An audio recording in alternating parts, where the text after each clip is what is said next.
বর্ষার দিনে রাতারগুল মানেই এক অন্যরকম দৃশ্য।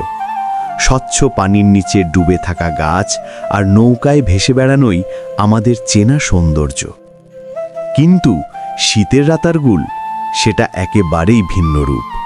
পানি কমে গিয়ে তৈরি হয় পায়ে হাঁটার পথ, গাছপালার ফাঁকে নেমে আসে এক নীরবতা। শুকনো পাতার মচমচে শব্দ, দূরে কুয়াশায় মোড়া বনভূমি আর জলাশয়ের ধারে অতিথি পাখিদের শান্ত ভেসে বেড়ানো, সব মিলিয়ে যেন এক নীরব কবিতা। বর্ষার প্রাণবন্ত রূপের বিপরীতে শীতের রাতারগুল হল নিস্তব্ধ সৌন্দর্যের প্রতিচ্ছবি।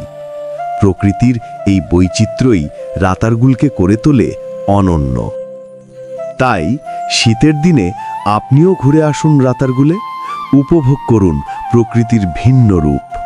ভিডিওটি ভালো লাগলে লাইক, কমেন্টস ও শেয়ার করুন। কোনো প্রশ্ন বা পরামর্শ থাকলে কমেন্টসে জানান। আর নতুন নতুন ভিডিও পেতে জামাল ইসলামকে ফলো করতে ভুলবেন না।